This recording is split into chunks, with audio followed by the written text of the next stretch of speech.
Ladies and gentlemen, good morning. I'd like to welcome the President of the Indonesian Institute of Maritime Studies, Dr. Connie Bakrie. She will be presenting this morning on the Indonesian World Maritime Fulcrum, the Indonesian Integrated Maritime Strategy. Please join me in welcoming her to the stage.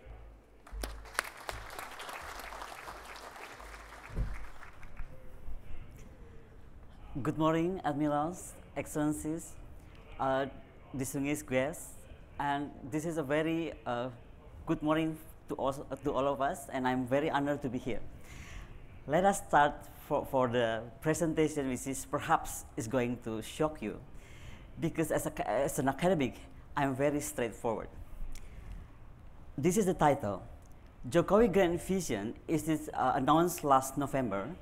It is stated that the doctrine is posited that Indonesia is a maritime fulcrum between Indian Ocean powers and Pacific powers. The doctrine actually proposes that both oceans should be areas of peace, free of trade, and that Indonesia will help to protect the natural resources of the seas. The doctrine also commits that Indonesia is going to expand the naval assets to secure freedom of navigation and trade of these oceans and Indonesia seas. The military buildup will include a drastic increase in naval presence regionally and internationally and Coast Guard vessels. Significantly, upgrade Indonesia ports and other shipping infrastructures so this archipelagic country can become integrated, especially in trade between oceans. I think the background of Jokowi stated this World Maritime Fulcrum is because he believed on Henry Kissinger's once said that the wars between Asia countries are not likely, but neither they are excluded. Why? Because of the deadly triangle of Asia. The economic growth, which is explained by the Chief of Naval of India yesterday, is really going to drive the energy shortage, the food shortage, and the arms buildup. And of course, they are going to bring a geostrategic insecurity. If I could just mention about the sea line of communications, especially in Indonesia, it becomes the major road for trade, resources, and military factors. There is a center of economic growth, there's a center flow of world resources, there's a center of world trade market, the center of infestation and industrial growth, the center of undersea networks, the center for defense market, and center for military dilemma. The bold foreign policy of Jokowi doctrine is actually changing or shifting Indonesia as a watcher before, which is the foreign policy is only responding into something, and with the inward-looking armed forces, now we are going to be a player. What does it mean become a player? We are going to have a foreign policy which is going to initiate something, and of course the outward-looking armed forces. The doctrine have some obstacles. I took this one from the diplomats, November 29th last year. It said that Indonesia increased military spending will add a fuel to growing regional arms race and could make China suspicious. And how Indonesia plans to rapidly expand its naval and air force with transparency. The question is something strike me because, to be honest, even for us as well, it's very hard to read the transparency. Indonesia port and other maritime infrastructure will rest on foreign investment and technology. This is actually the Jokowi infrastructure dreams of 2015 to 2019.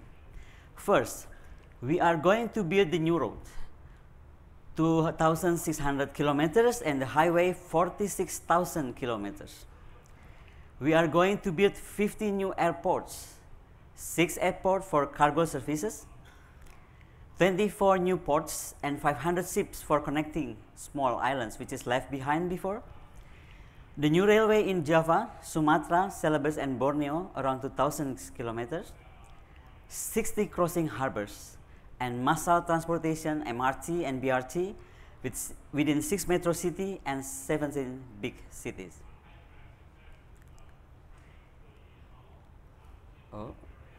So I guess the World Maritime Fulcrum bring a misperceptions. There are things that people will say that actually the World Maritime Fulcrum will bring the east tension in the South China Sea. I don't think so. I think the World Maritime Fulcrum will bring the feeling of east regional tensions, not only South China Sea. And some people say that to complement China Maritime Silk Road, which is, I don't think so, because we are going to revisit Indonesia Maritime Spices Road. This is actually between China Silk Road and Indonesia Maritime Spices Road. China already spent around $25 billion US for this plan up to the last year. And you will see down there is very different. The road of the spices is actually divided in the map on the bottom, you will see it. Next. So, the regional threat or the regional security having some touchable and untouchable spots in common priority issues. First, we believe on political stability, we believe on the securing of sea line of communications, assurance of resources, access of trade and trade routes, positioning our region on global politics, defense budget, and force modernization. But we hardly touch what I think is going to be a very big threat in the region, which is air defense identification zones and maritime identification zone. I'm not going to discuss about the strategic petroleum and food resource because it's going to be another presentation somehow. So where is the regional water threats that we face? I like to underline the normativity of aspect of defense, because one thing that is good for the one country is perhaps is not good for the other country. One country perhaps builds something to securing their things, but for the other country it's a threat somehow. I like to touch to this, this one. This is if I see the South China Sea and East China Sea between US Asia Pacific Base Group deployment. You will see that on that, I hope I can move around a little bit. From the problem of this region, I like to make it bigger. So it's from South China Sea, East China Sea issue, but it's going to impact on the Indian Oceans and of course Pacific Oceans. And the China-Russia military strategy and capacity, the integration you will see from here. This is the, I'm sorry, I pushed the wrong button. This is the China build-up on the 2010. The yellow one on 2020, and the red one on 2050. So this is perhaps going to be happen in the region. 5 years from now, the deployment of China Navy will be like this. This is 2050. And this one is how the United States perhaps gonna react. Now my question is, will China Maritime Identification Zone follow Australia Maritime Identification Zone? Because Australia announced the establishment of the 1,000 nautical miles security zone around the entire country, which is all the shipping traversing the new zone required to provide full details of their cargo, crew, location, speed, and destination port. And I think it's not Australia Defense Force, but now it's the Custom Force, particularly the Navy, and the Custom Enforce the AMIS. The unilaterally imposed Australian Maritime Information Zone actually infringe the sovereignty of no less than 6 nations, and the AMIS is a major attack on freedom. It attacks of freedom of navigations on the high sea and the freedom of neighboring nations to control their own territorial waters. This is not my statement. This is a statement of John Rothwell, a professor of international law at Sydney University. So this is the picture that perhaps shows how Australians AMIS is all about. The question is, because of that, I'm afraid CADIS will follow JADIS. What is CADIS? CADIS is China Defense Identification Zone. JADIS is Japan Defense Identification Zone. The original ADIS between Taiwan and Japan runs along longitude 123 degrees east and splits the airspace over Yonaguni Island on half, leaving the area east of the line to Japan and the other area of west to Taiwan. The line was drawn by the US military after World War II, and the ADIS was extended by 12 nautical miles or 22 kilometers from the baseline, with an additional 2 nautical miles as a buffer zone, resulting in overlap with airspace over Taiwan, which is hold the jurisdiction. I like to mention this ADIS because you can imagine what is going to be happen in South China Sea. Now, regional airspace threat. ADIS, what is ADIS is all about? ADIS is an airspace over land or water which the identifications, locations, and control civil aircraft is required in the interest of national security. Why they extend beyond country national airspace? Because to give country more time to respond to foreign and possibly hostile aircraft. Regional tension sometimes created by outside powers. The authority to establish ADIS is not given by any international treaty, is not given or nor prohibited by international law, and it is not regulated by any international law. So, my basic questions here, on what ground one country decided one ADIS is wrong and the other is right? The ADIS of Japan and Korea, you will see from that picture, is established by US ADIS of Korea and Japan and strikingly bigger than China's. Considering the territorial and exclusive economic zone of Japan and Korea, both ADIS is slightly bigger than they should be. Therefore, we might need to stop being hypercritical about China overspending its ADIS. But the main question we are going to ask about this morning, can we play fairly to ADIS newcomers?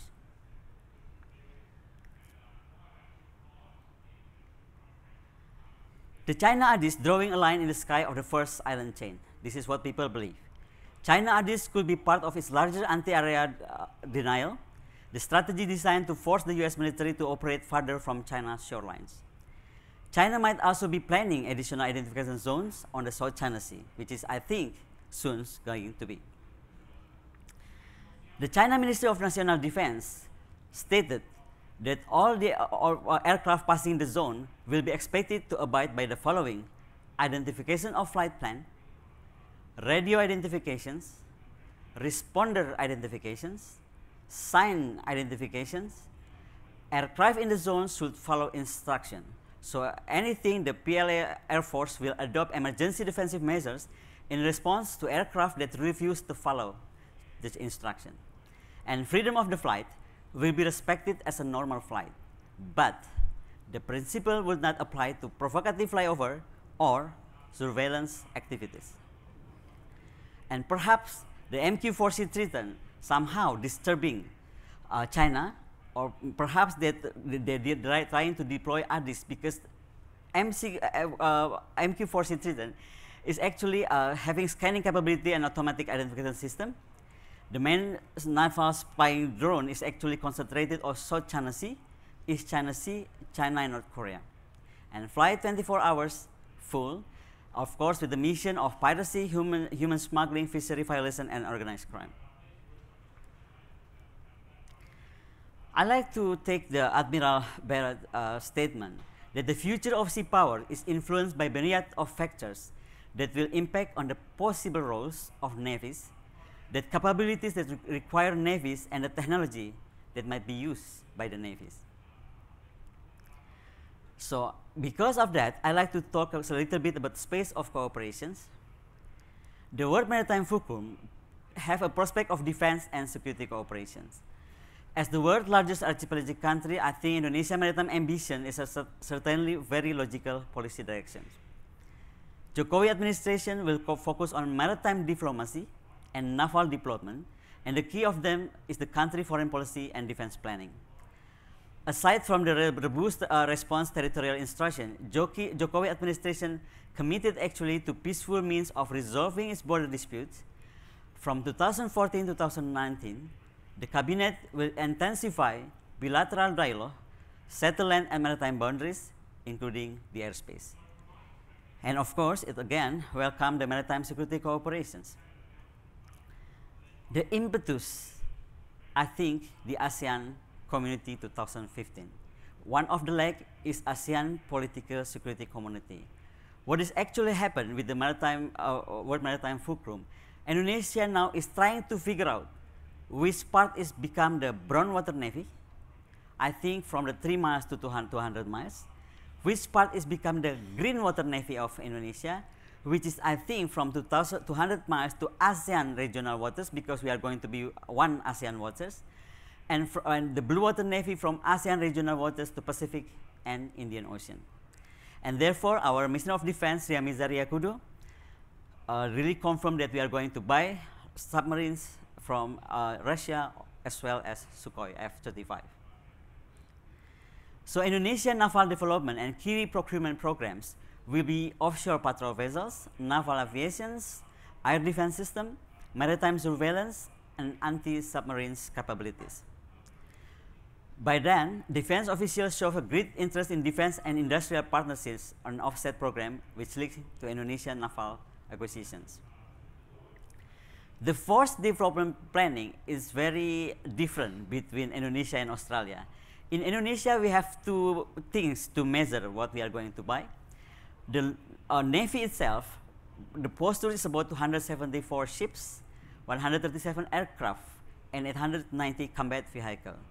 But we have what we call the base on maritime minimum essential forces, which is preparing by our Minister of Finance.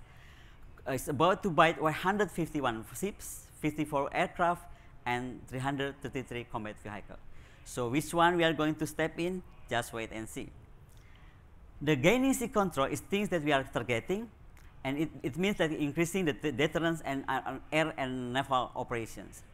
The asset for sea shield, the integrated coastal radar and surveillance system, the early warning and surveillance radar, the capital warship, which is submarines, frigates, and corvettes, the coastal patrol vessels and the offshore patrol vessels, the air support from TNI AU or our Air Force, and the long endurance maritime patrol aircraft. The sea basing, we are going to strengthen our base in Natuna, which is very close to Spratly. So bases for naval operations, bases for air operations, and naval operation headquarters will be adjusted. Of course, in this region, we have diplomatic obstacle, and this is become so huge. The impact is very huge. First, diplomatic ties in the region can still be affected by sovereignty issues. National sentiments often come to the fore in the public consciousness when it comes to sovereignty, and the sentiment contribute to the trust deficit, which is inhibiting security cooperations. Second, the standoff blurs the line between transnational or military operation other than war and traditional, which is military operation of war, problems. This means the cooperation is often undertaken reluctantly. The standoff highlights the laxity in the littoral state maritime domain awareness and enhancing situational awareness and drain scarce of resources, which is people, money, and of course equipment. I think Manila and KL could be we could take as an example how their joint committee border cooperations to manage and coordinate maritime patrols conducted to the maritime borders. I'd like to touch a little bit about UNCLOS Article 43. If we are talking about who's going to finance this region security, I think if we could took the UNCLOS Article number 43, which is stipulated the need for cooperations between the coastal countries and the users. In 2005, IMO was agreed Article 43 should be used as a basis for a mechanism to cooperation between coastal state and the users of the strait or stakeholders. But up to this minute, not much implementation take place. The burden sharing actually could be emphasized on the provision and maintenance of navigational aids, the communication system, the surveillance system, search and rescue, graphic hydrography and other navigation informations, the basic rescue services for ships, and contingency arrangement related to marine pollutions. So, World Maritime Fulcrum is actually the next step is how to build the Green Water Navy and how to actually deepening the defense and security cooperations. Perhaps we are going into the ASEAN integrated marine and air force cooperations. Perhaps we are going to have ASEAN 1 ADIS or ASEAN 1 Maritime Identification Zone. Because if we don't do that, can you imagine, there will be Indonesia this, Philippines this, Vietnam this, Thailand this, Singapore this, Brunei this, Malay this, you name it. All the others will be overlapped here and there, then I don't think ASEAN will be secured in the future. The conclusion of our World Maritime Fulcrum, first on the political vision aspect, our leader of we are going to decide that we are going to be a leader of choke points and slot community. We are going to shifting paradigm from continental back to maritime visions, and we are going to shift from inward-looking to outward-looking military, and leading ASEAN one sky and one maritime dreams.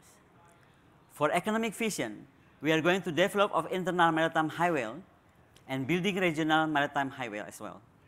The connection between industry and fishery will be developed. From the perspective of cultural, the revisit maritime value, and I think we are going to start to penetrate the value of airspace above Indonesia, which is covers 7 million square kilometers. And the military, we are going to militarizing the military, because today I don't think our military is really military, and perhaps civilizing the civilian society, because today our civilians like to be a military.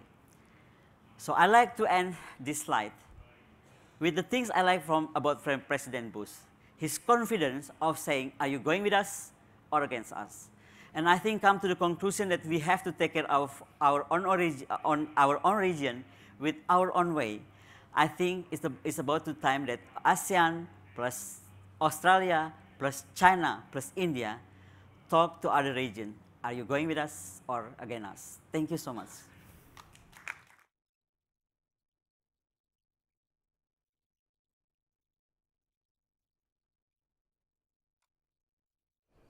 Dr. Bakrie, thank you very much for your presentation.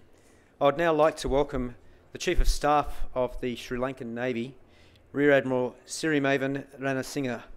He's presenting this morning on Sri Lanka's Maritime Strategy and the course to 2020. Ladies and gentlemen, please welcome Rear Admiral to the lectern. Thank you, Scotty. The chiefs of many navies, senior officers, distinguished guests, ladies and gentlemen, good morning. Before I commence my presentation, let me convey the compliments of my commander, Admiral Ravi Vijayagunaratne, who was supposed to be here but could not come because of another engagement. The geostrategic significance of Sri Lanka in the Indian Ocean has been well noted and identified by the maritime fraternity the world around. With the ever increasing dependency on the oceans for resources and trade, and due to her geological positioning, Sri Lanka has been entrusted with a huge responsibility of protecting the vital sea lines of communication and sea lines of trade that runs just south of her. With that very brief introduction of the significance of Sri Lanka's position in maritime and oceanic affairs in a very influential ocean mass that connects power sources to factories and producers with consumers, I would now like to link this year's conference theme for my discussion. Sri Lanka was successful in using the composition of a very traditional fleet of a small navy to evolve over time to defeat its enemy, the maritime arm of the Liberation Tigers of Tamil Eelam, the LTTE, once considered undefeatable.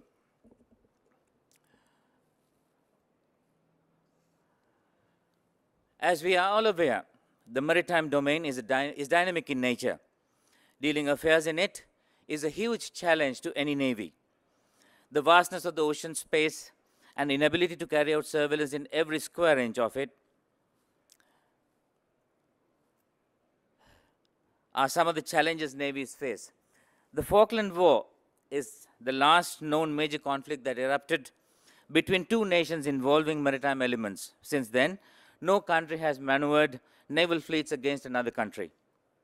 Yet, there have been quite a number of maritime-related incidents in various parts of the world. Since 1982, the Sri Lankan Navy has been probably the only navy in the world to engage in actual military operations. Even though naval battles among countries are highly unlikely to take place in the future, there are quite a number of asymmetric threats that navies could face in the present context. I would like to discuss two aspects in particular.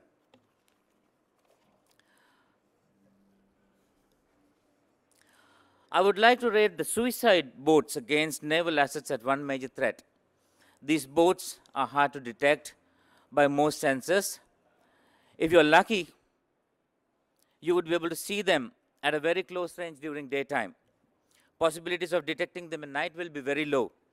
The suicide boats can take any shape, size, and the enemy has the luxury of choosing the time, place, and mode of attack against a naval platform.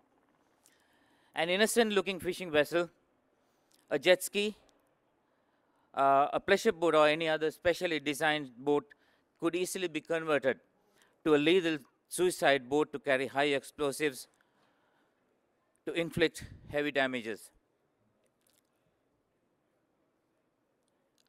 Use of human as a torpedo or similar device is another threat. This could be highly stealth tool and have the ability to use in place, especially where vessels have to maneuver at slow speed. Such a device could carry a sufficient amount of payload to deliver a lethal blow. The detection of this unit when in water will be extremely difficult. The attention paid to maritime strategic aspects in the present is comparatively high when compared with the situation that prevailed in Sri Lanka in the early 80s. As a nation, we paid a heavy price because we did not pay enough attention and serious attention into protecting the seas around the country.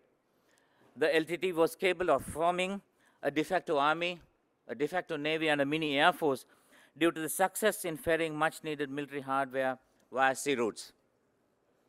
In latter years, the Navy quite rightly identified the strategic importance of destroying the center of gravity of LTTE, the International Maritime Network. LTTE small attack craft were capable of fighting simply because they had the supplies coming in almost on a regular basis. Destruction of the international shipping network had a significant bearing on the victory on land too. We had the most accurate and real-time intelligence with the help from our friendly countries on the LTTE ships carrying lethal military hardware they required for the terrorist activities on land. The locations of these ships were found to be far beyond the capabilities of our Navy. Except for a few, no one in the naval decision-making echelons believed that our ill-equipped fleet could sail that far. Some argued that they will not be able to even make halfway through.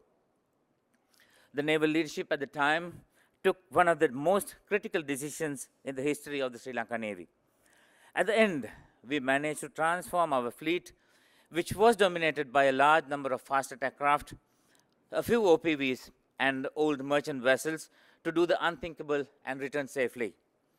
Many maritime security experts cite the Navy's contribution in destroying the LTT floating armories as the pivotal point of the whole conflict, and for the matter, the key enabler in winning the war.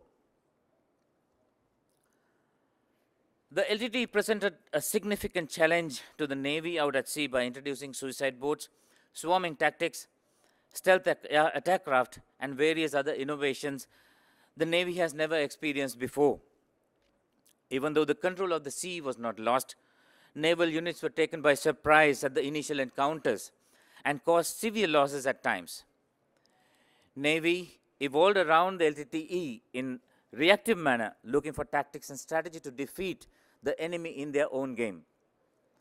The above situation demanded us to be proactive rather than reactive. We used quite a number of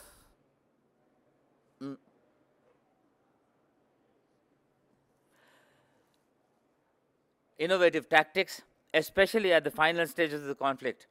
Out of many such innovations, the small boat operations introduced by the Navy took LTTEs by surprise. The Sri Lankan Navy indigenously built a large number of small boats that could deliver a lethal firepower, was capable of rapid maneuvers with speeds over 50 knots.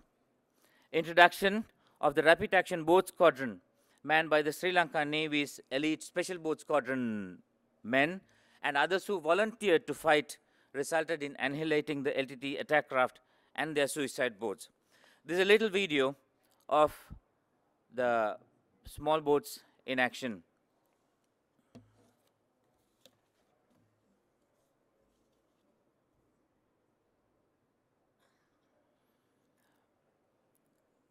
We initially, during our confrontation, saw the LTT boats approaching us in this fashion, and we had to, in fact, build a large number of craft, so whenever we go into a conflict, we operated the small boats in large numbers, overwhelming the enemy. So this is how we managed to stop their suicide boats and their swarming attacks.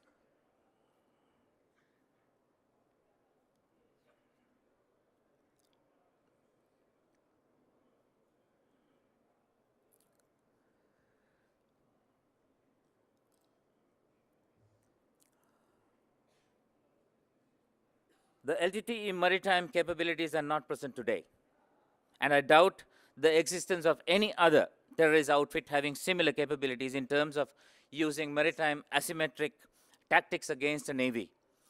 Even though the LTT is no more,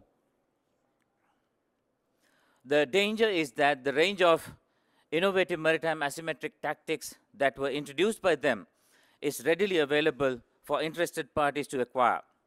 One best example of this is the USS Cole incident. The tactics used in that attack is quite similar to one particular attack carried out by the LTT Sea Tigers on a naval ship in Sri Lanka.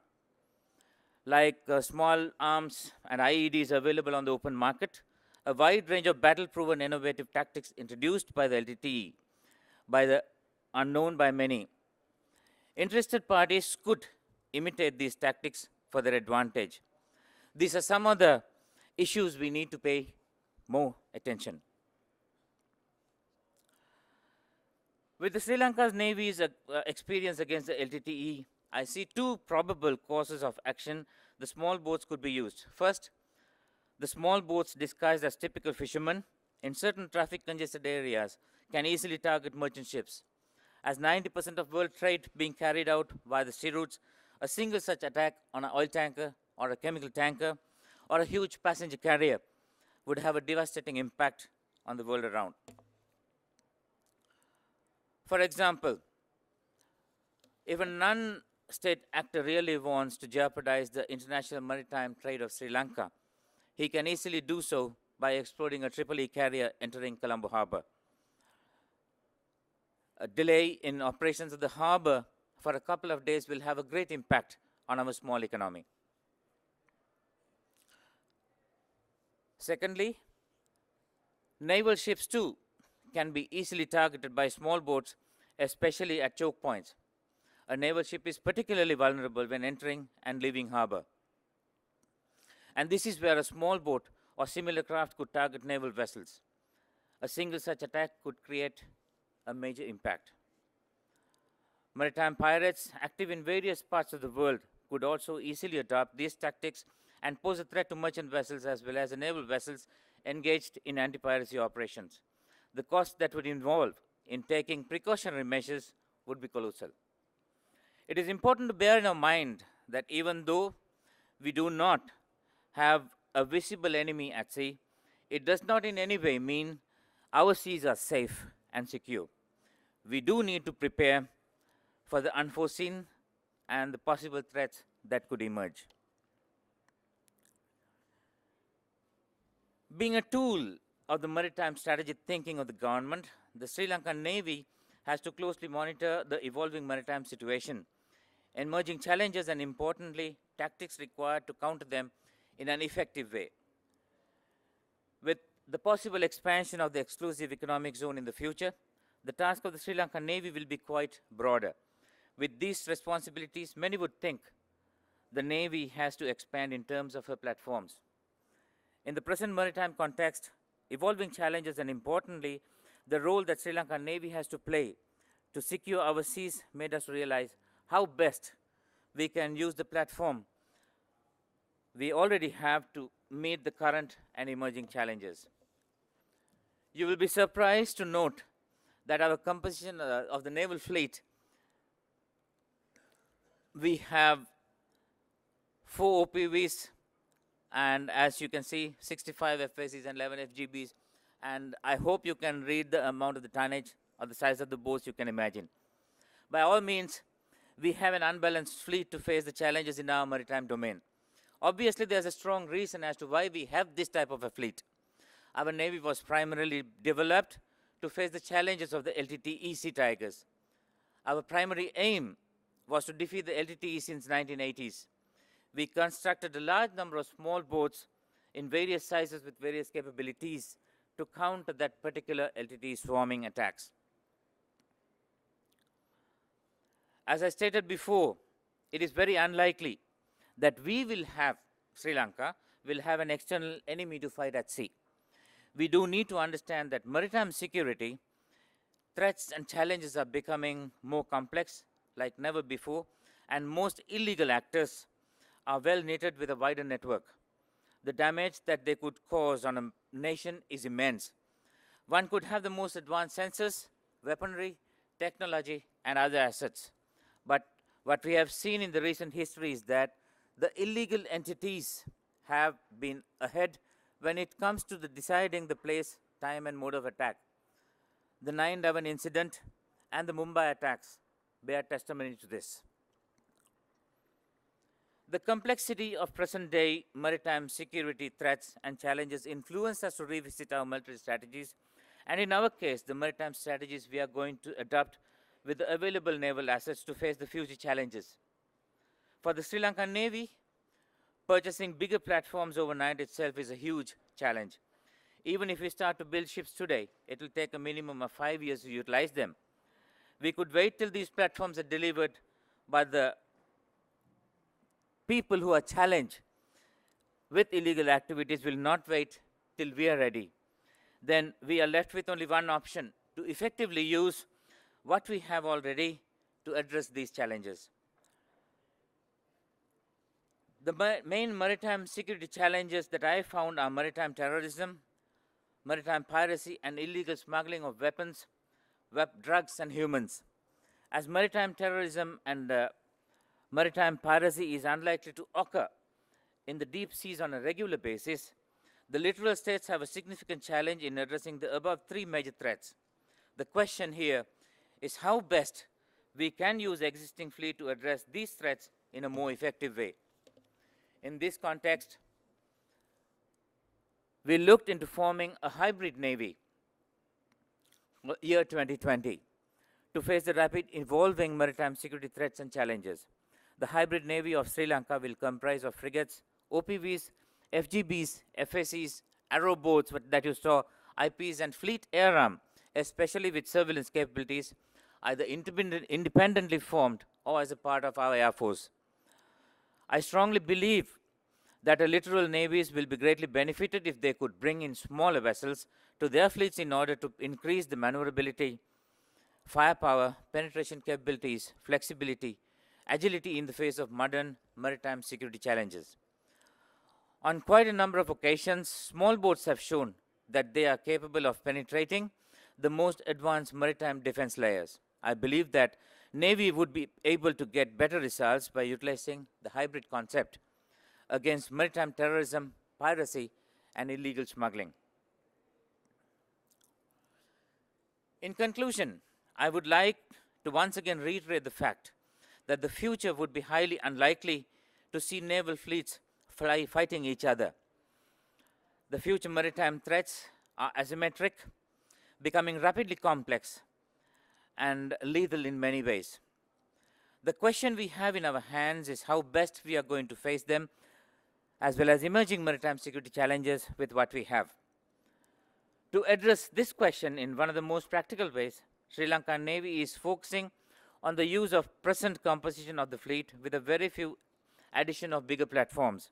The concept of combining smaller fleet units with bigger vessels will give Sri Lankan Navy to utilize our own small boat tactics to address present and future emerging maritime security issues with agility and flexibility.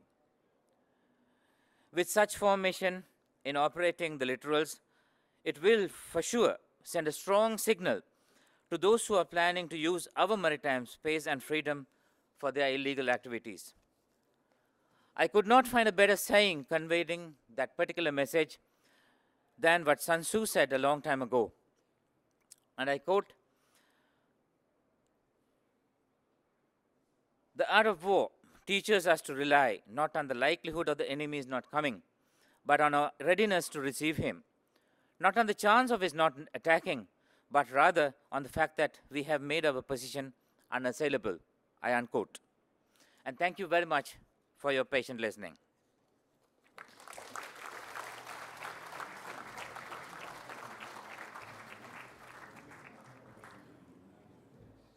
Rear Admiral, thank you very much for your presentation. I'd now like to welcome our third presenter for this morning, Commander of the Philippine Naval Sea Systems Command, Rear Admiral Romeo Nebres. He will be presenting this morning on the Philippine Navy and its twin pillars. Rear Admiral, thank you.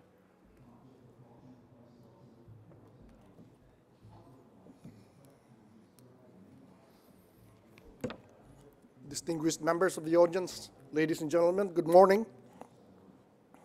Before I go to my presentation proper, I'd like once again to take this opportunity to thank, in behalf of my government, the people of Australia and the government of Australia for gifting the Philippines with two Balikpapan class landing craft heavy a few months back, and a couple of weeks after they got into my country, the two vessels were already heavily engaged in the distribution of relief goods in northern Philippines, which was hit by the typhoon last April, the same typhoon that veered north and devastated parts of Japan with heavy flooding. Proof once again that the seas are indeed the lifeline of a maritime country such as the Philippines. And now for my presentation proper. Good morning. I am Rear Admiral Romeo Nebres, the Commander of the Naval Sea Systems Command of the Philippine Navy. And it is my distinct honor and privilege to present the twin pillars of Philippine Navy's strategy, the Active Archipelagic Defense Strategy and the Sail Plan 2020. And my presentation will follow the outline as shown. First, allow me to discuss the Philippines' strategic environment. The Philippines is an archipelago. It is composed of more than 7,100 islands and a coastline covering some 11,339 nautical miles. It lies strategically between the West Philippine Sea and the Pacific Ocean, as well as at the middle of coastal states lined up along the western Pacific Rim, stretching from the Korean Peninsula in the north to the Asean region and the Australian continent in the south.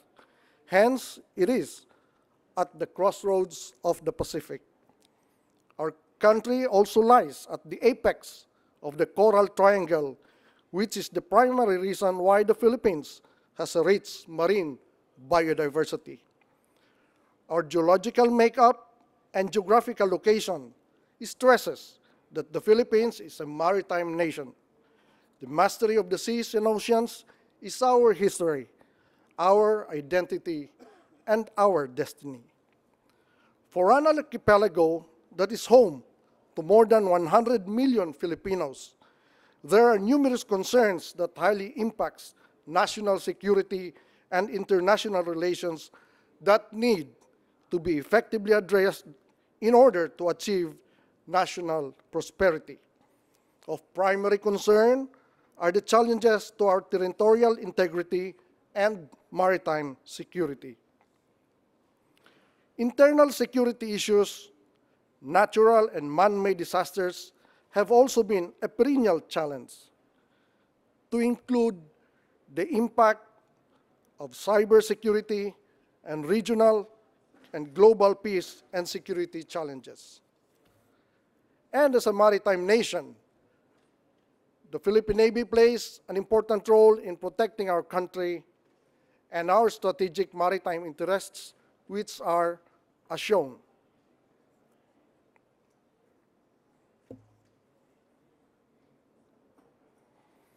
Based on the Booth model of the Trinity of naval roles, the Philippine Navy has three interrelated roles which are tailor-fit to integrate seamlessly into our defense mission areas of the armed forces of the Philippines.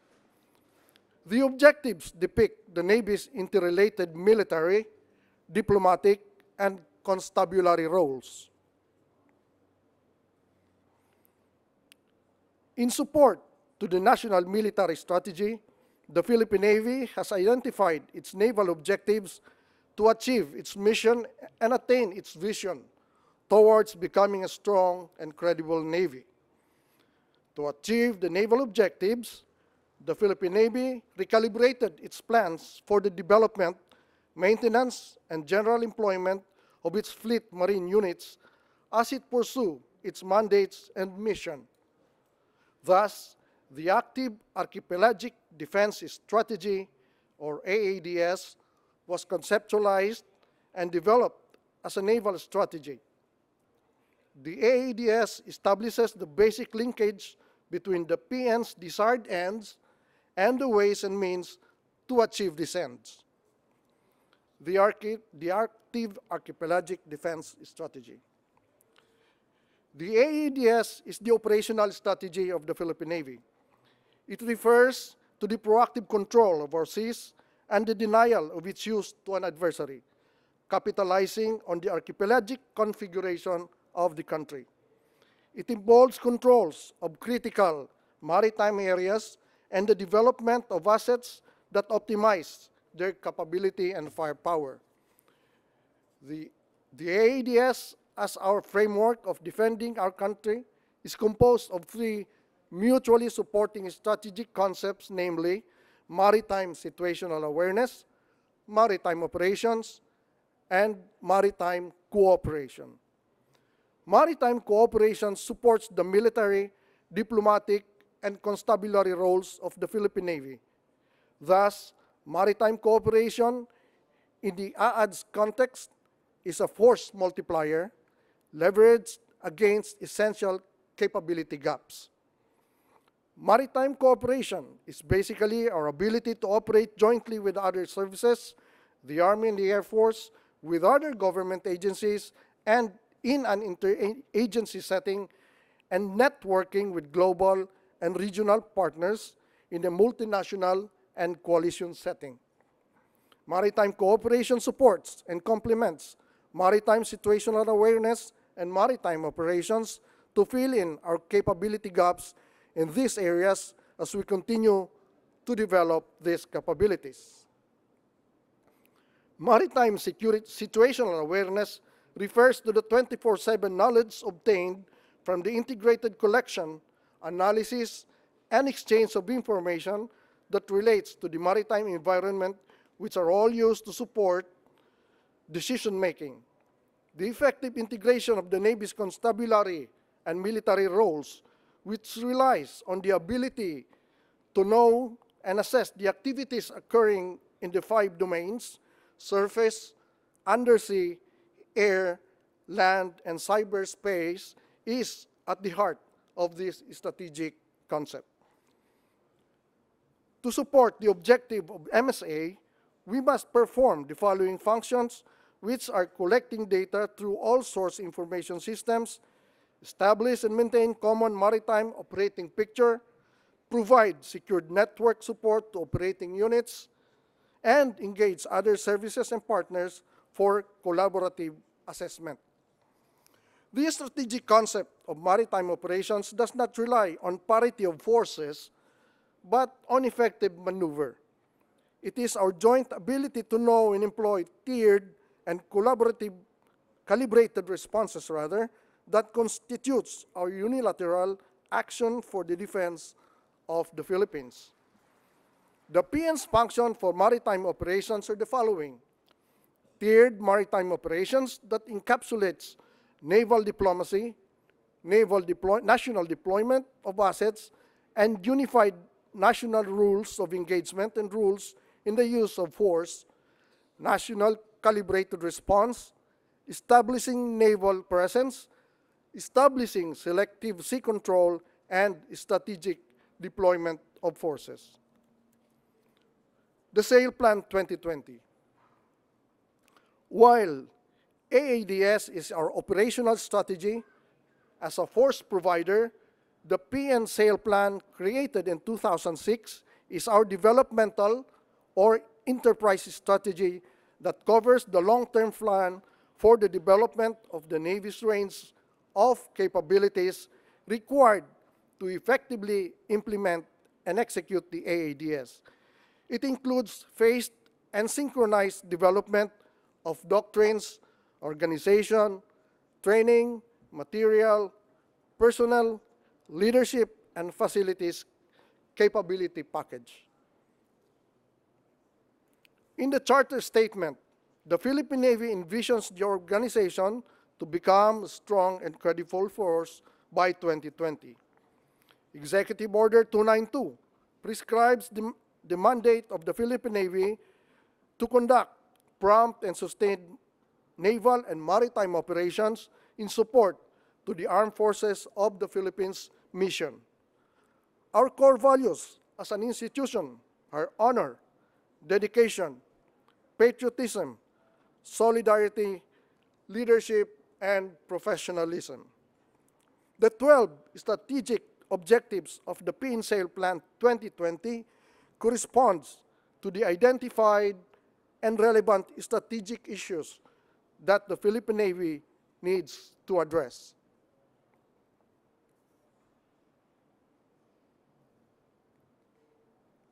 These 12 strategic objectives are further organized into 5 perspectives, namely personnel, organization, resource, capability, and accomplishment, and further categorized into 3 thematic areas of mission responsiveness: maritime security and maritime prosperity. The PN Sail Plan strategic map tells the story of how the PN intends to achieve its vision. The map provides the entire organization the direction and prioritization of effort and resources in developing its capacities and capabilities. It also provides all Navy units a clear picture of the interrelatedness and dependencies of the strategic objectives everyone needs to address through their respective tasks and initiatives in order to achieve the 2020 Navy vision. Let me now discuss the dynamics of the twin pillars. On one hand, the AADS, via its maritime strategic concepts of maritime operations, maritime situational awareness, and maritime cooperation, determine the operational concepts. These operational concepts drive capability development, determining .MPLF requirements, and using these .MPLF requirements, capability force mapping is implemented. The PN force structure is then determined, focusing on a detailed force design with a corresponding objective table of organization and equipment. On the other hand, the PN Sail Plan draws from the AADS the capabilities required to execute both the strategic and operational concepts as encapsulated in the detailed force design based on .MPLF requirements and the objective table of organization and equipment. The Sail Plan is cascaded to the entire Navy organization using the performance governance system, which translates the operational developmental strategy into executable and measurable programs and projects for the entire Navy to perform. The summation of the outputs of all PN units through these thematic initiatives are capable combatant forces with high degree of operational readiness that can perform and sustain strategy-driven, capability-based maritime operations. As depicted in this conceptual framework, the twin strategy shall transform the current legacy Navy into a capable Navy of the future. The legacy Navy can be described as an inshore territorial defense Navy having primarily coastal defense capabilities with limited capability for offshore territorial defense. Through the framework of the PN's twin pillars, we enter a transition stage from our present Navy to the next Navy, an offshore territorial defense Navy characterized by relatively high level of capability for defensive operations in our maritime zones. The following shows the way ahead for the Philippine Navy. The sea is a domain shared by all nations. All nations have a stake in it as a medium of travel, trade, and resource. Thus, all nations are responsible members of the international community have a responsibility to maintain peace and order within the domain.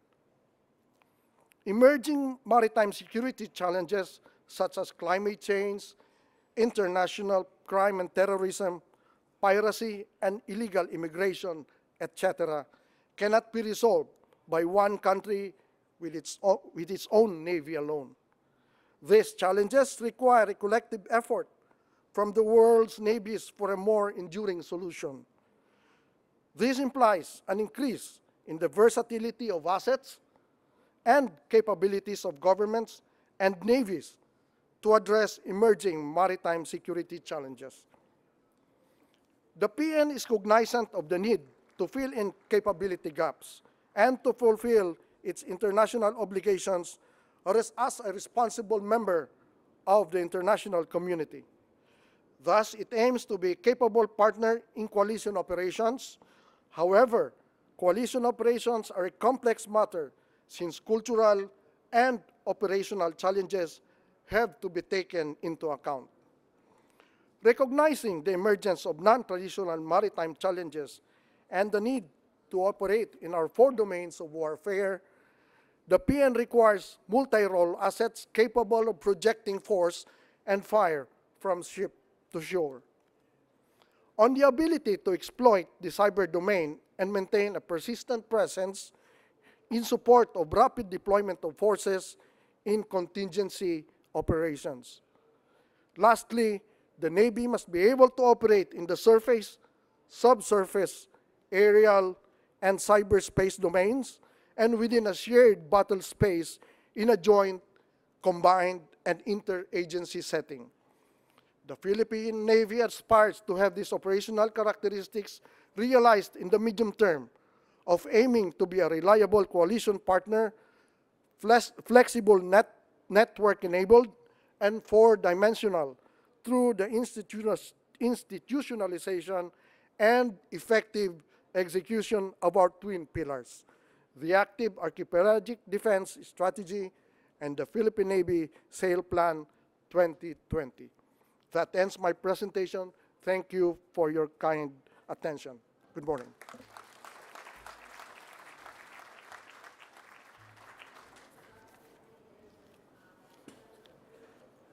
Dr. Bakrie, Rear Admiral Ranasinghe, Rear Admiral Nebres, thank you once again for your presentations.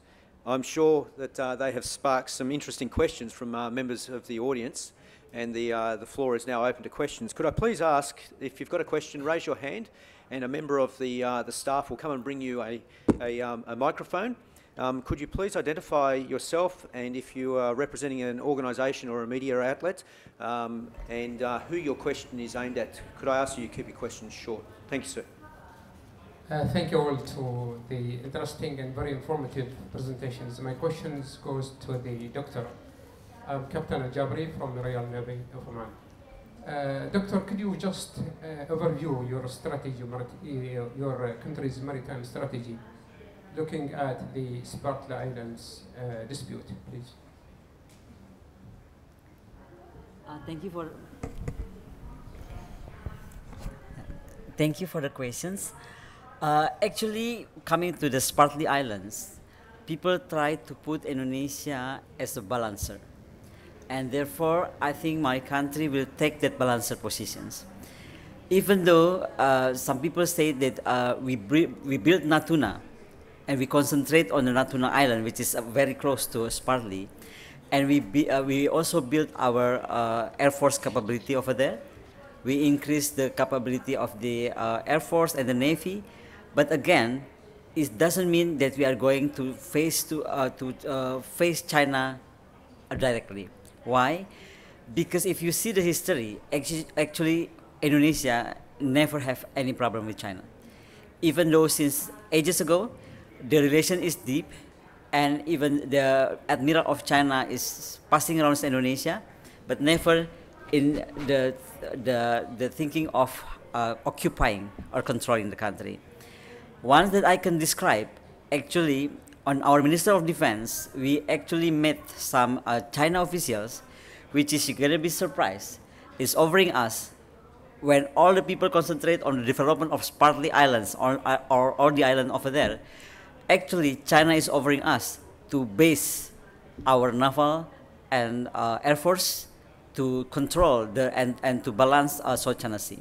So doesn't mean that we are facing face to face with China, but we are going to really securing the region and calming South China Sea with the idea. For the foreign policy issues, actually the previous Dr. Martina Talagawa is trying to propose the securing South China Sea issue by making it a strategic petroleum reserve and strategic food reserves for the region, which is perhaps ASEAN plus China. By then, we perhaps is going to reduce the tense on the South China Sea issue. Thank you. Next question. Good. This is also a question for Dr. Connie. I'm David Letts from the Australian National University College of Law, and my question relates to the slide that you put up about the announcement that Prime Minister Howard made in 2004. You may have left the audience with the impression that Australia has a legally enforceable maritime identification zone. That's not the case. Australia doesn't have any such zone, and it respects the rights of vessels going through Australian waters to exercise their freedom of navigation. So I'm not sure what significance you put there in the comments from my colleague, Professor Rothwell, who's now also at ANU with me, no longer at Sydney Uni. But the comments were just reflective of the criticism that was made by a number of commentators and states at the time, and Australia walked back very quickly. Perhaps the danger of having a politician talk about legal issues, even if he is a lapsed lawyer. So if you could clarify that, Dr. Connie, that would be appreciated. Thank you. I like to be a futuristic. So I think the tension will be there.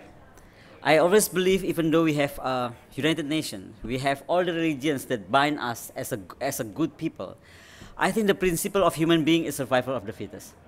And therefore, the idea of the AMIS, perhaps it could be misleading by any other countries if they want to implement the same things. So perhaps Australia take that measurement, which is not really like what Professor Don stated on what I put on my slide, but perhaps other countries will take it that way. So my concern is really, I don't want ASEAN, again, I like to underline ASEAN in these matters, I don't want each of ASEAN countries start to think to develop or build the surveillance, at least, if not the or direct controlling to the waters. They're trying to implement their own ideas. Because if we do that, it's only Laos who will not implement that kind of things. And therefore, I really think about China as well. If China will do the same things on Spratly Islands, or on the other night dotted lines, which is, we are not sure really on which coordinate it is, but if they are trying to expand as well, so what is going to be happen? I think the slides from the Chief of Indian Naval Staff yesterday is very good on figuring what is the future gonna be. Everybody, every country think they are special. If you can see the Indians making this India as a center of gravity, Indonesia will do the same. Of course, ASEAN countries will do the same, and of course, China will do the same. Perhaps Australia will do the same. So what I like to do by stating that slide is trying to reduce the idea by proposing, before that happens, actually we can do ASEAN as one maritime zone. So even though the ASEAN's wanting to really securing the zones by implementing what Australia trying to do with the maritime identification zones, again, identification zones, perhaps we are going to really bind ASEAN as a nation, because I think ASEAN today is really somehow it's like one unity. But inside, I don't think we are one, because one country relies to United States, another country closer to China, and Indonesia in the middle of it keep saying that we are non-alignment, but we actually practice more to the United States. I think that's my explanation. Thank you. Thank you. Got a question up here, and then I'll come to you, sir. Good morning, Commander Simon Brown, Royal Australian Navy. If I may, could I please direct my question to Rear Admiral Ranasinghe? During your brief, sir, you identified one of the current challenges is to make better use or different use of your current forces in meeting emerging maritime threats. My question is, in doing so, is there a risk of not doing something that you're doing at the moment? And if there is, what that might be, please. Thank you very much.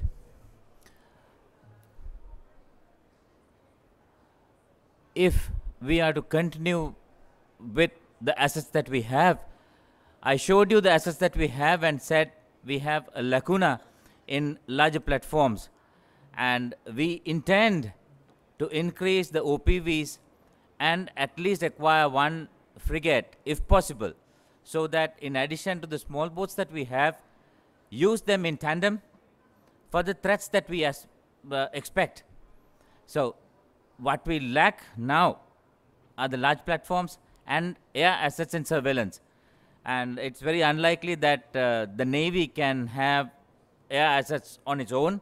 So we are planning to do it through the Air Force, so that maritime surveillance is done through the Air Force, and larger vessels, since we are going to have a larger extended economic zone with the approval of the UN, if we get the approval, and larger vessels will be required to be at sea for a longer period. But then have smaller boats along with or deployed from that for the engagement or checking of, in large numbers, of any suspicious movement. Thank you. Sir. Thank you, moderator. Captain Lucky. I'm Senior Captain Zhang from the Chinese Philippine Navy. So may I make a short comment in response to Indonesian Dr. Bakrie, and have a question also for Dr. Bakrie. Thank you. Okay, thank you. First, I want to make the two clarifications. First is about the ADIZ in the East China Sea, and also issues concerning the South China Sea. First, I think the air defense identification zone in the East China Sea established by China fully complies or accords with international law and international practice. We know that in the early 1950s, the United States, Japan, and other countries established their own ADIZs around China. And so China's decision is legitimate. And I don't think the establishment of the ADIZ in the East China Sea endangers the safety and freedom of overflight enjoyed by other countries according to international law. And concerning the possible establishment of the ADIZ in the South China Sea, everyone knows that China has never announced that it will set up a similar ADIZ in the South China Sea. We will make such a decision according to the changes of the security situation in that area. Up to now, we haven't made any decision. My second clarification is about the so-called strategy of anti-access and area denial. I think this word or phrase was invented and imposed on the Chinese military by some think tanks, first in the United States, and later on other think tanks and militaries adopted this idea. But to be honest, the Chinese PLA never adopts such a strategy. I think the so-called anti-access and area denial strategy mainly means the defensive measures our military has taken to strengthen our maritime defenses. Everybody knows that in modern Chinese history, especially from 1840 to 1949, when the People's Republic of China was established, there were more than 400 maritime invasions against China from the sea. These invasions mainly came from the Western powers, and including Japan. So now we are strengthening our maritime defenses just to avoid or prevent such historical tragedy from happening again. So I hope everybody can understand China's purpose. It's not against any country. So my question for Dr.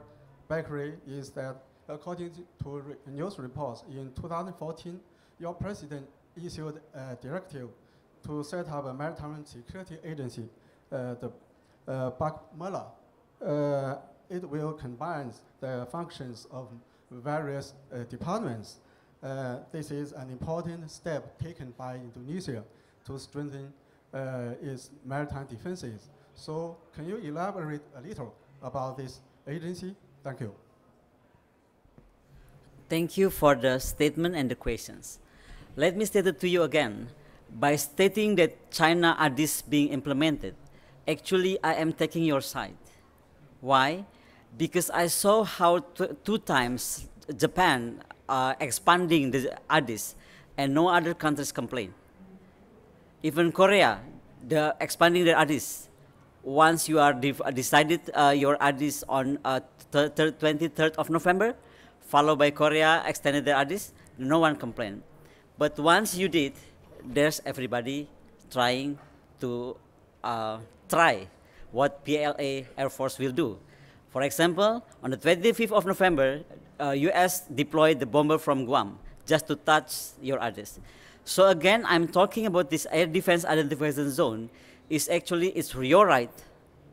But if this is followed by any other countries who want to do the same things, we can imagine what is going on in our region, not only over the waters, but over the airspace. And therefore, I like to propose that my president actually to just trying to create one sky and one waters of ASEAN, which is actually to reduce the tensions. I believe if that happens, the South China Sea issue will be less political problem. Because why? Even though you stated now that you're not going to build your air defense identification zone, we never know. The tension is going to be bigger there. And if you see what Madam Hillary stated, that now South China Sea is becoming a vital interest of United States, then you will imagine the pressure of South China Sea will be bigger. Meaning Indonesia as the World Maritime Fulcrum, what we are trying to do is actually trying to balance and reducing the possibility of the tensions. And therefore, I like to bring the high-hanging fruit, which is the problem of ADIS and the problem of maritime identification zone. So again, don't misunderstood me. Actually, I try to position in China, which is nothing wrong of by expanding their ADIS, because Japan and Korea did the same, and the whole world is quiet. You are asking me about the Bakamla. Let me try to explain about the confusions we have over our waters. Since 1998, when the Suhartos fell, the tendency of putting our military on the barrack is very strong. The problem is people call it the civilian supremacy. But what happened with the civilian supremacy, I don't think they understand the duty of the military. So the waters which is before controlled by the Navy, now is controlled by 13 agencies. Can you imagine? And these 13 agencies is really wanted to compete each other. They all buy their own ships. They all buy their own surveillance. They all buy their own systems, how to secure the water. Even the police, which is not part of the police, they created the water police, which is controlling from the shore to 3 miles. About Bakamla, I think I like to be, the reason I like to be in Australia, I like to go deep, I like to find deeper understanding and consulting, or even perhaps more than that, how actually Australia can do that with only the custom force. So perhaps what my thinking is, Indonesia should even erase Bakamla, because Bakamla is like a coast guard. But that concentrate on our Navy. I don't want to destroy that 13th department which is wanting to involve in the waters. But perhaps we can just buy ships which is for Navy. As I mentioned, we have to buy around 270 something ships. If those ships we bought, and then 13 department going into the ships, then the result will be the same instead of today. So therefore, I hope actually our Bakamla or our government, I don't know which one is going to be taken part, is really wanting to talk to Australia on how they really force this custom border forces, which is, I think, it works very well. And some other things I want to describe about the strategy. Actually, our Navy is going to build one more fleet. So today we have Eastern Fleet, we have Western Fleet, but now we are established the Middle Fleet, which is actually, I think, is quite wrong on my personal things. Why? Because I think Indonesia is so big. If you see Indonesia in the globe, it's 13% of the whole globe is Indonesian's waters.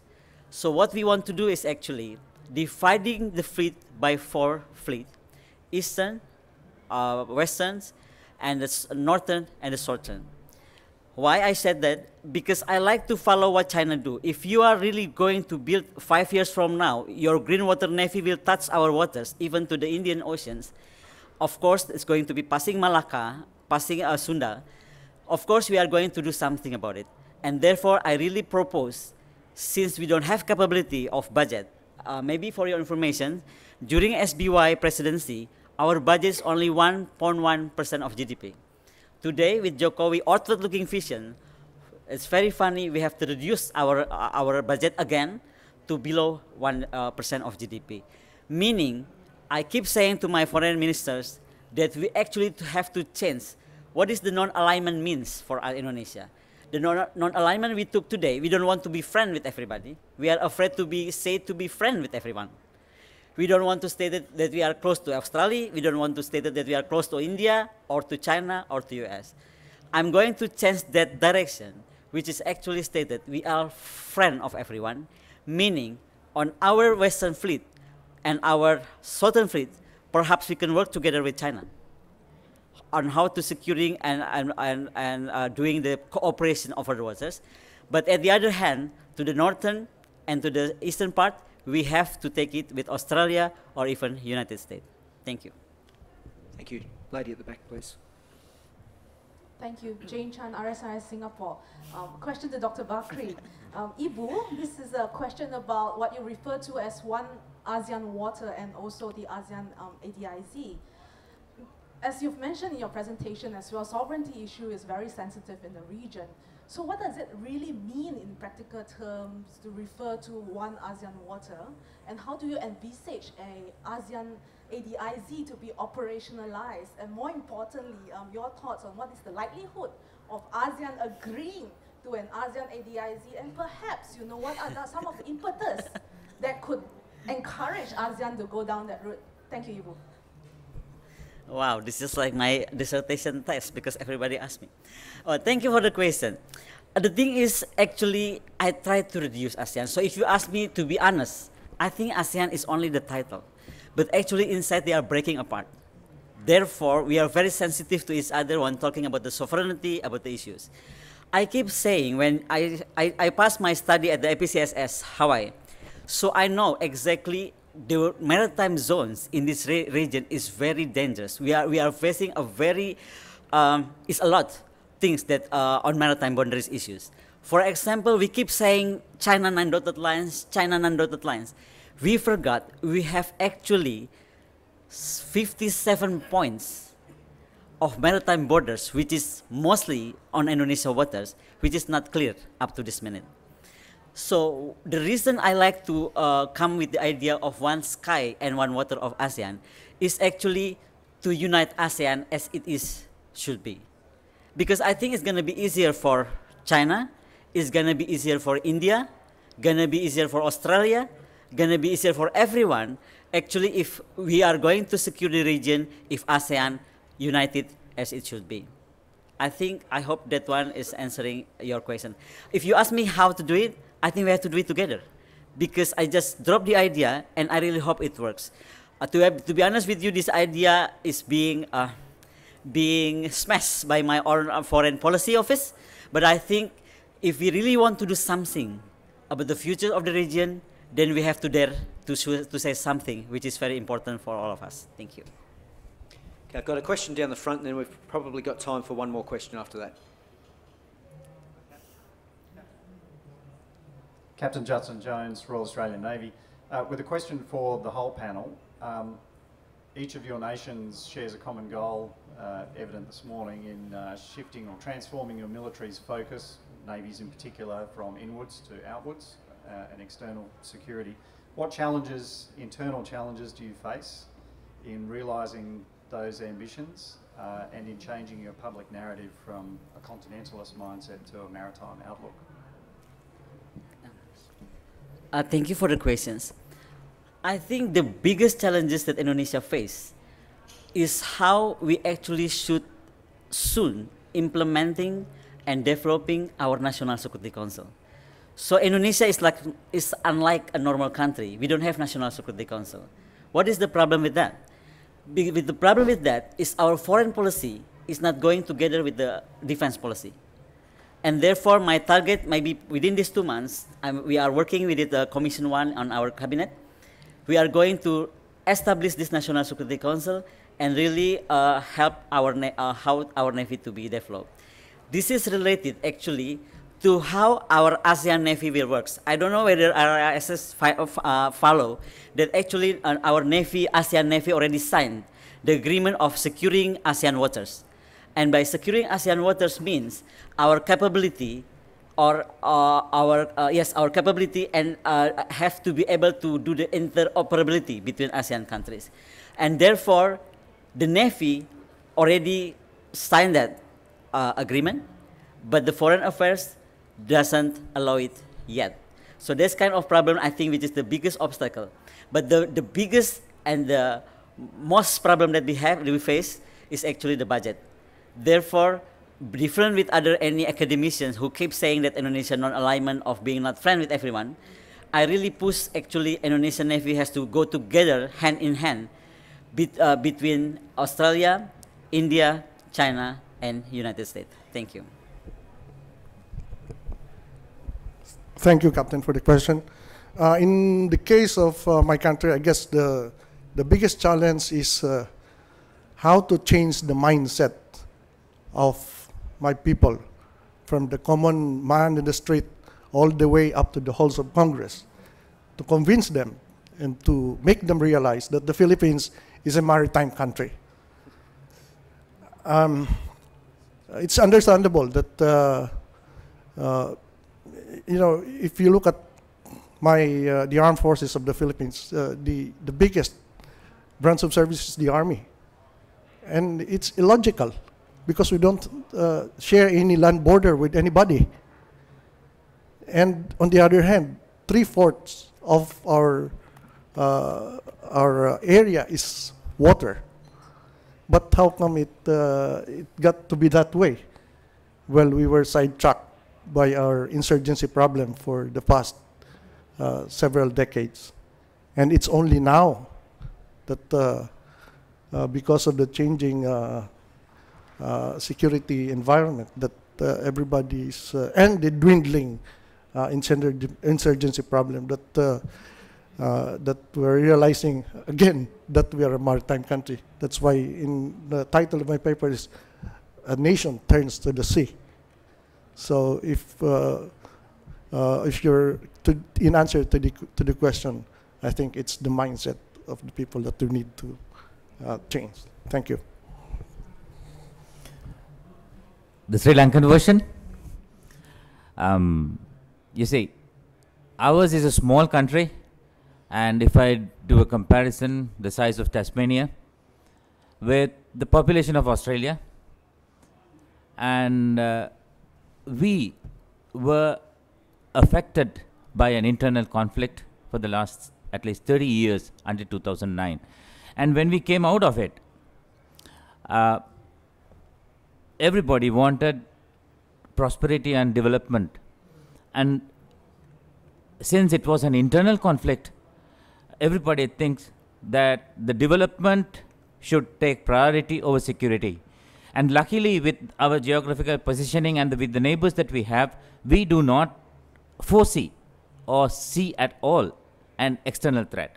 So our development in the armed forces towards asymmetric threats that can develop, that is basically terrorism, piracy, human smuggling, or smuggling as a whole. So that is what we are going to face, and that is what we are preparing ourselves for. So that is what I tried to convey during my presentation. Thank you. Thank you, and we've got one final question down the front here. Thank you very much, panel. Commander Tayula from Papua New Guinea. In your presentation, you mentioned that maritime domain is a domain that is shared by all. That domain is somehow the livelihood of some of the states, particularly the small states. But that domain is actually threatened by what you mentioned is climate change. So my question here to the panel is, what would be the future role of the Navy in addressing climate change? Thank you. You want to start first? That is your slide. Okay, thank you. Well, that's actually the toughest question, I guess, because who really knows how do we address climate change? But in our own small way, I think we need to do our part. Like for the custodians of the seas, we need to be more vigilant in the abuse of the use of the sea. You know, challenges even in my country, like overfishing, overdepletion, illegal fishing, plastics at sea, and all these things. In our own little way, I guess that's how we should address it. I cannot think of a grand scheme of our plan to address the issue. I think we have to leave it to the scientists to do that. Thank you. You want to leave to the scientists? Okay, let me try to figure out. If you can imagine, Indonesia is 17,000 islands today that we have. And I believe actually Australia is an archipelagic country as well. I think it's better if we can cooperate first on figuring out if the global warming happen, which island will be disappearing. I think I see the game things of this thing if happening 5 years ago in IPCSS, but I think today it's getting worse. Why I propose this? If Australia did that, if ASEAN countries did that, if Indonesia did that, then we know exactly on what year and which island is going to be disappeared, and for that point, then we know how is our Navy should do and where to go. I think before we are going to figure out, we cannot say what is our Navy will do about it. Thank you. Climate shift or climate change is happening. We can argue whether it is man-made or not. It's happening. And that is one thing. We'll have to work together to find a solution. And very unlikely that one country can handle it on its own. It is a common fault or effort by everybody to have brought the world to this particular stage, and if we are going to face it, we have to do it together, and there's no other way of working together is the only solution. Thank you. Ladies and gentlemen, that concludes session 3. Once again, please join with me in thanking Dr. Bakrie, Rear Admiral Ranasinghe, and Rear Admiral Nebres. Session 4, Technological Influences, will commence in this conference hall at 1100. Please be seated 5 minutes earlier. Dr. Alex Zielinski from the DSTO and Dr. Milan Vego from the UNSW.